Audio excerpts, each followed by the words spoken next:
Great Lapeer turnout. All right, so welcome everybody. Another Hot Topic Tuesday coming to you today from that great town in the north called Lapeer, Michigan. Don't cough on that one, Chris. That's, yeah, we like it. You live here, so open houses. So it's kind of interesting. We're going to this be the hot topic, yet if we're really going to look at putting it out there, getting ourselves out in front of people who could say yes, what a great way to be able to do it is by open houses. Because as I put it, where else can you sit on your duff waiting for people to come to you who will come to you and say, hi, we're thinking of moving. So open house is a great way. So with that, today I got not only is a great person, he's a great human, but he's a great real estate agent and a great teacher. As a matter of fact, Chris comes to us and he is a pre-licensed training instructor working through Jack Waller's company. Does a great job, been a mentor, trainer, and all around great producer for real estate. So instead of you guys hearing from me all the time, please welcome Mr. Chris VanBelle. And everybody goes, yeah. Wow. Yes, and of course I do have a lovely allergy cough, but it is what it is. Hi, everybody. Thanks for joining us today. And we're going to cover the successful open house. I like quotes, so we have our friend Ben Franklin over here. Failing to prepare is preparing to fail, and that's how we like to set up for our open houses. And we're going to go over a lot of different points. You can choose to do them all, you can choose to do some, but just remember your outcome is going to be directly tied to how much of what we're going to share with you you actually get to do. Let's try. So I didn't go over to this one. Good. That should take. Okay. Oh, wait. Yep. No, maybe. So, what is your goal? What is the goal of an open house? And usually, I mean, there's a lot of people here. I would like to ask, does anybody know what percentage of open houses actually sell as a direct result of the open house being held? Does anybody have any idea? And what's that?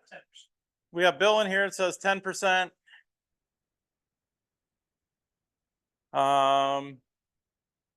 We'll just give it a second in case anybody sends a chat over to Darwin while he's taking a look. But just so you know,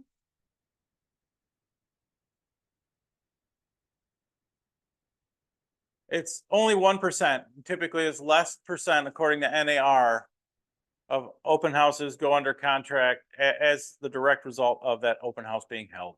So it's not that much. So again, why are we doing it? We're trying to secure unrepresented buyers. According to HGTV. We love HGTV. All right.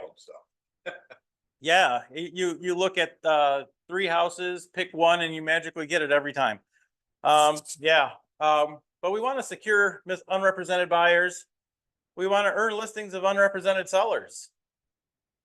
And a big thing, I like relationships when we're talking about this industry. We want to develop new transactional relationships, people that we can add to drip campaigns, people that we can call and work with, that we can get to know, like, and trust us. And that way we're their trusted source for real estate. Open houses are a great opportunity to do that.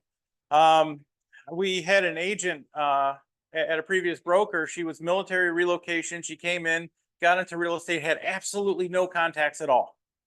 And what she did was she dedicated herself to open houses. She would do 1 Thursday evening. She would do at least 2 on Saturday, and she'd do 2 to 3 on Sunday. I know that's a heavy load, more than a lot of people would like to do. But out of that, her first year in real estate, she did $3.5 million. So if I was to tell anybody here that they had a potential to earn $3.5 million just from sitting in a house and trying to talk with people, I think most of you would want to give that a shot. So how are we going to select our open houses? I mean, we don't want to just go in some old ratty stink hole in the middle of nowhere. We want to be selective. We want to have intentional criteria that we know people are going to show up to. we like homes new to the market because they're getting the biggest push and the biggest boost in all the different online marketing campaigns. As soon as they hit the market, that's when they get the most juice. Homes in a high turnover area. You can look in your MLS and see, different areas and how the homes are selling over time, or an area that's got maybe an older population where people are starting to sell. So you want to make sure you've got decent turnover. And then a desirable price point. We all know right now, if we are under $200,000, or if we're under, let's say 280 for that matter. I know over here in Lapeer, we don't have much under 280,000. That's a very good home. Those are great homes to hold open also, because you're going to have incredible traffic. And then unique homes. We just listed a geodome. We tried to have an open house there and it sold before we could do that. So it's a unique house. Are you going to get a ton of traffic there? No, but the people that want to take a look at that home are very, very serious. So the unique homes are the ones that I like as well, because you're going to get the very serious buyers. And then as you're doing this is where you're going to want to take a look. Where are you located? What does the area look like? So you have an idea, start thinking ahead of where your sign placement is going to be. So we're going to cover that a little bit more, but these are some things you like to look for when you're selecting your open house. Now, pregame, just like anything we do, we got to prepare. We have to get ready. So if we got a desirable area, now we want to see what are the community features. Is it near cider mills? Is it near parks, public pools? Are there a lot of jobs nearby? What are the things that the particular community offers? I can let you know that here in Lapeer, I know where the local farm market is. I can tell you where the local cider mill is, because that's important to me, like cider and donuts. I know we've got, all sorts of good things in this community. So what are the community features? Are any local businesses hiring? Is Amazon moving in? Is GM hiring? Is any of the big three hiring? Most likely now everything is hiring, but what specifically is hiring? What does the tax base look like? Start looking at some other homes in that area and take a look at what the taxes are. We all know that once a new buyer gets into a house, that taxes are going to uncap. We know that they're going to go up. Is the tax base in general buyer friendly? That's some knowledge that's good to educate yourself on up front. That way you can talk to buyers about it. Of course, we're not tax attorneys, we're not tax experts, but we have a general knowledge of what the tax base in the area looks like. Are there any purchase incentives going around? What could we be talking about? How about MSHDA? Is it in a targeted MSHDA area? That's a little bit nicer for some people. Or is it an RD area?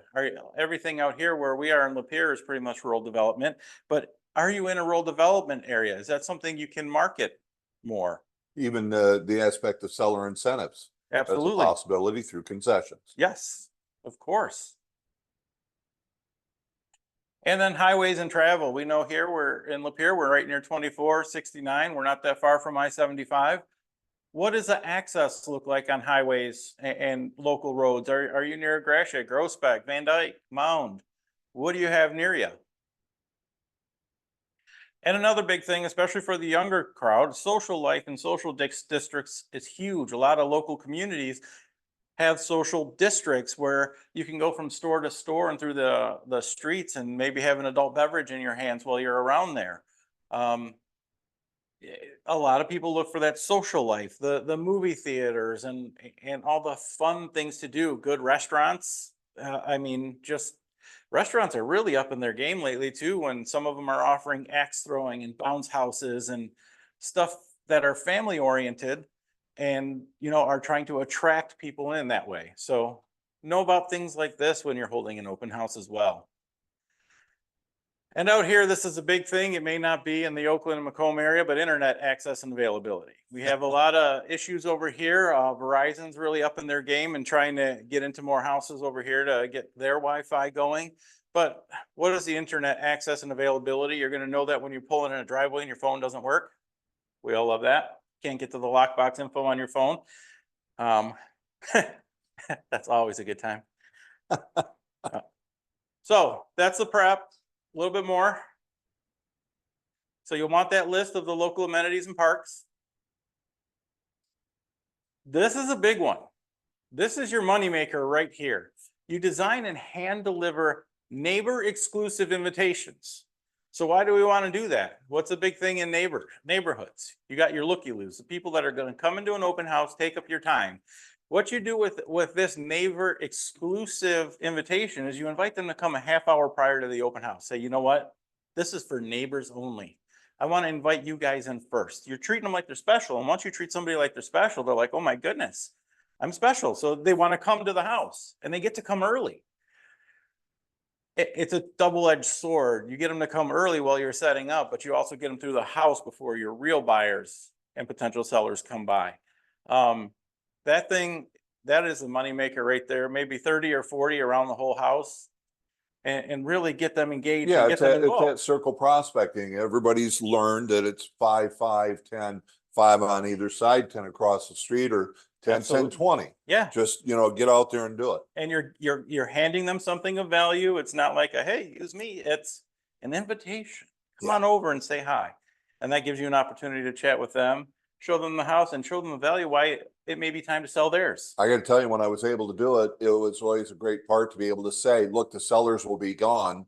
It's okay to come on down and be a nosy neighbor.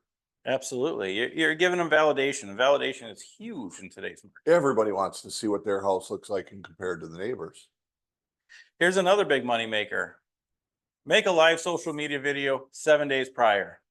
Give a brief tour, brief snippets, not the whole thing. You don't want to go through and show the chef's kitchen and the wonderful, massive 3-acre backyard. You want to give them snippets. You want to wet their whistle and get them going, give them a reason to come, and maybe pay for some marketing on your Facebook page, your professional page. That way you can really get it out there to the public. The social media videos, and now you can share over multiple platforms. That is a way to get out there in front of people and really show them that you're doing a great open house here. Yeah, I think that's one of the great parts with now Back at You, Social Bay, that, we can advertise on all programs, either push it out there for nothing or single source, push it to wherever we want to advertise. It can all be done on Social Bay. Back at Absolutely. You.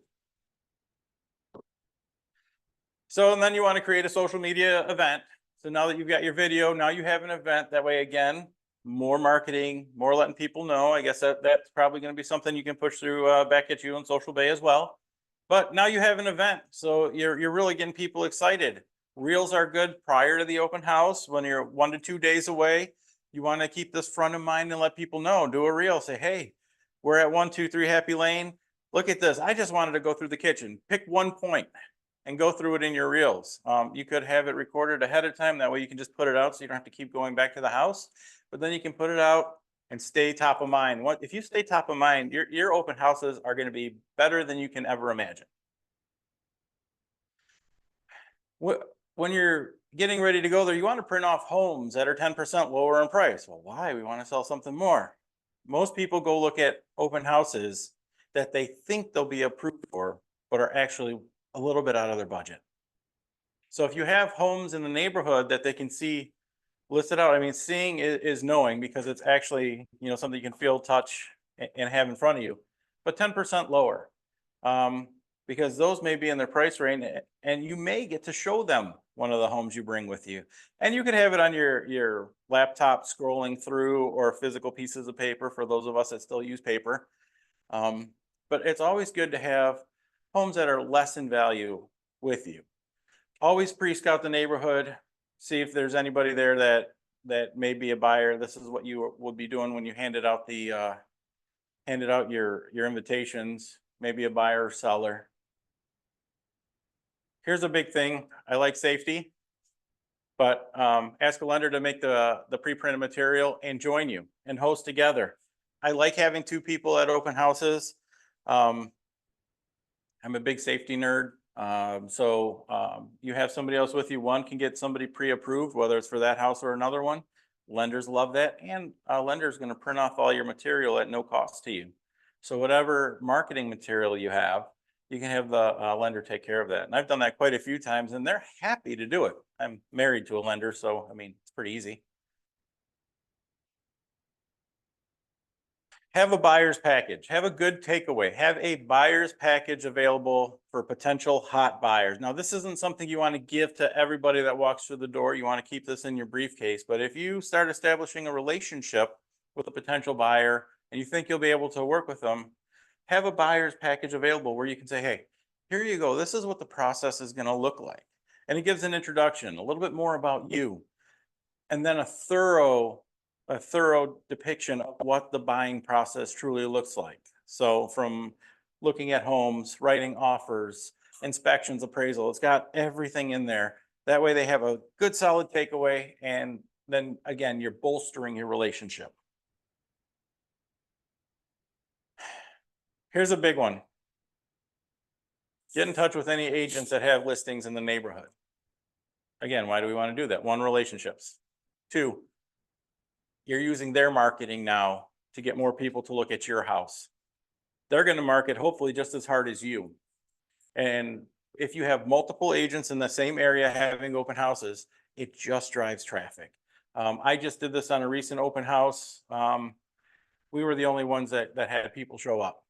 But again, call local agents in the surrounding areas with active homes. Let them know, hey, I'm doing an open house on 123 Happy Lane this Sunday, 1 to 4. If you want to have one at the same time, I think that'd be great. You could start your marketing now.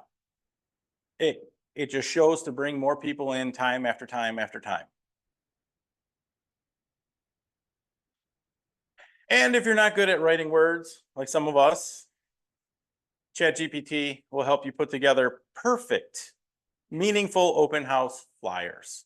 Again, it's a little trick. That way you have something to put out, a tangible physical piece of material that people can grab and say, you know, here's all the information for the open house. Here's how to contact the agent, any of that good stuff. And you'll send it to your lender to have them print it off. The day of, woot woot.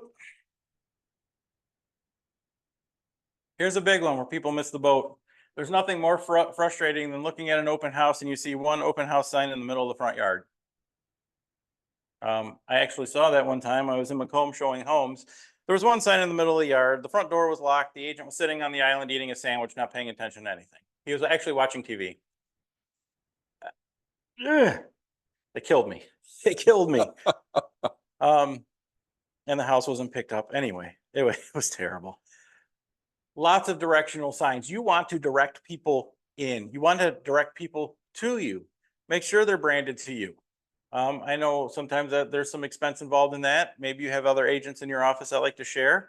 When I used to do that, I'd get one less spec every single time until they were gone. But lots of directional signs. In California, there's some agents that'll use up to 100 signs. I think that's a bit excessive for Michigan, but between 10 and 20 is pretty appropriate. Yeah, and that's what I was just going to ask is, how many are you talking about when you say lots of?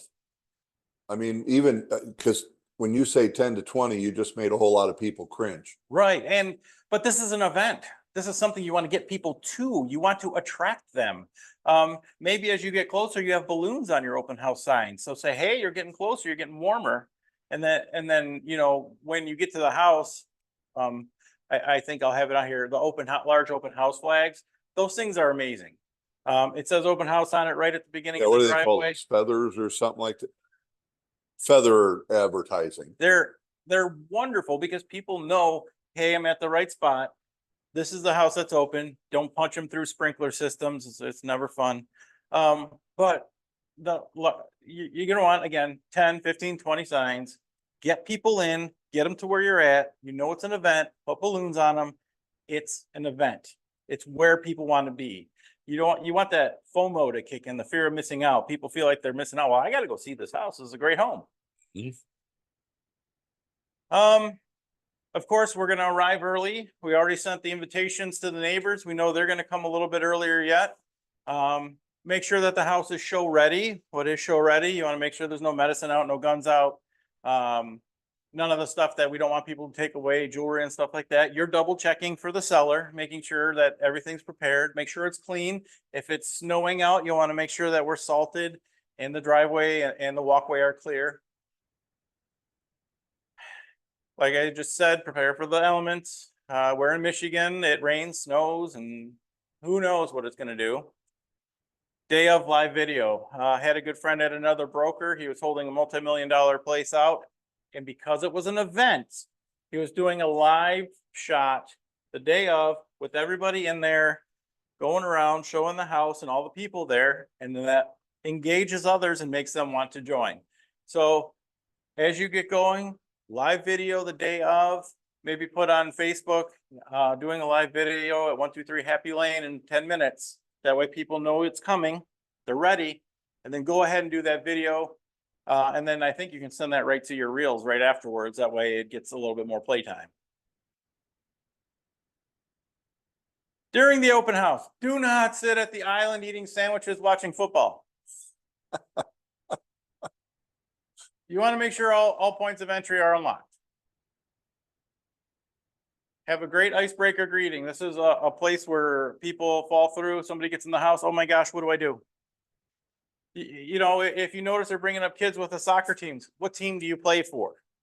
How'd your game go? Are you going to a game?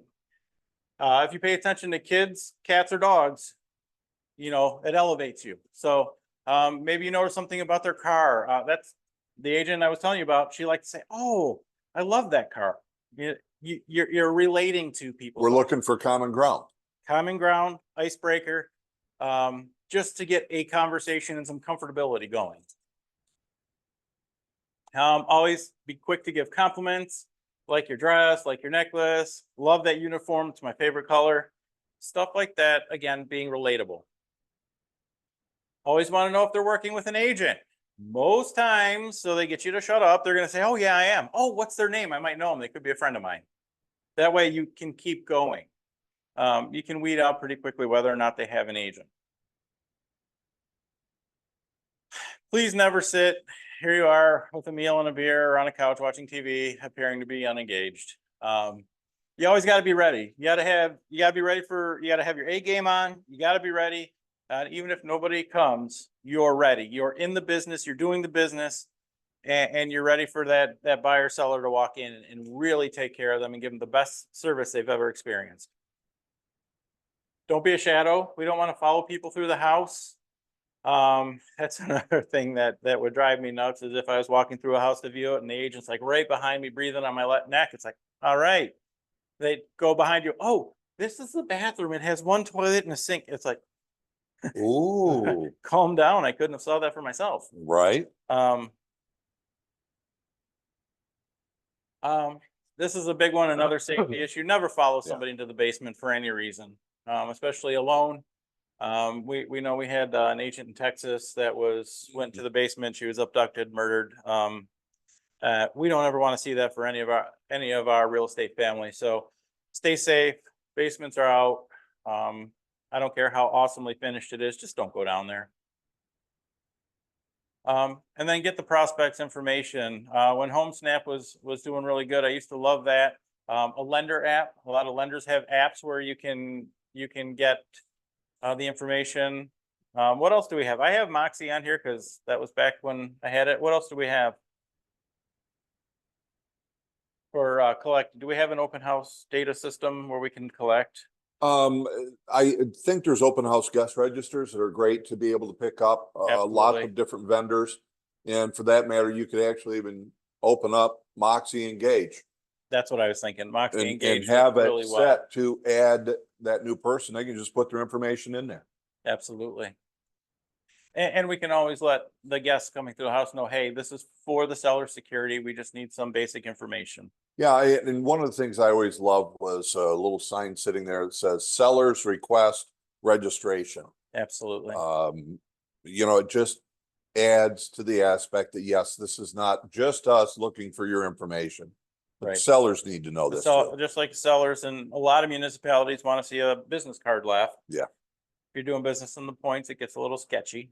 But how are we looking? 5.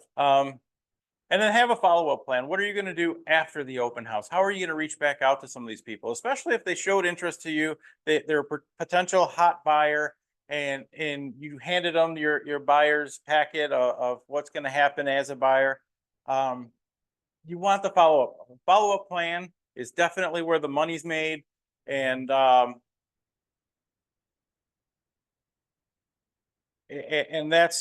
that's where you want to make sure you're engaging people.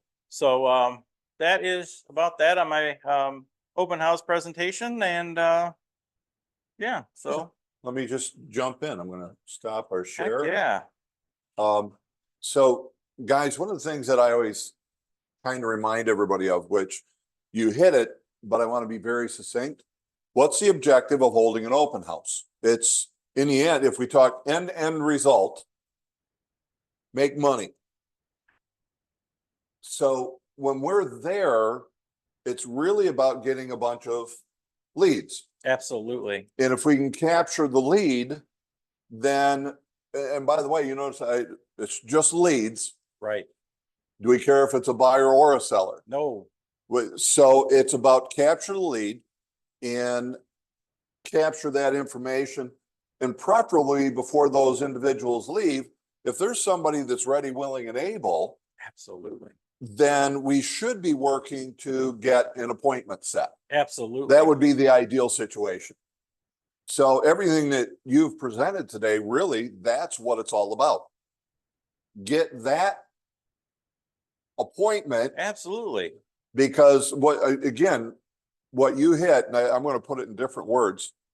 How often does somebody walk into an open house and buy that house that they walk into? Right. And just in case some of you missed it, what was it? 1%. 1%. And if you get that 1%, hey man, good job. God bless. Yes, sir. God bless. Either way you look at it. So it's capture the leads. That's really what we're after. So with that, I don't see any questions out there. So we'll call that another wrap. Everybody say thank you to Chris VanBelle.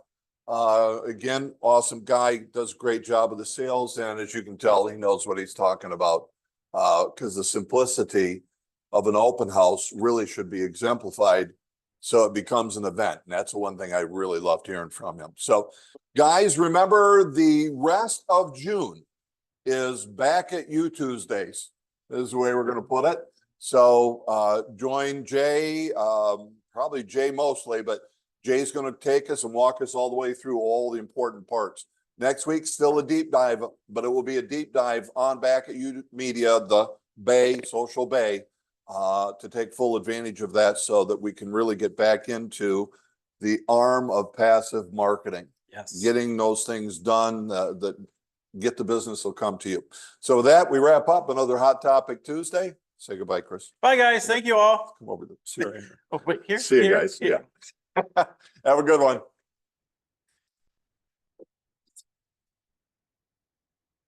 Thank you. He's the man. I don't know about all that. That's fun. That's always fun.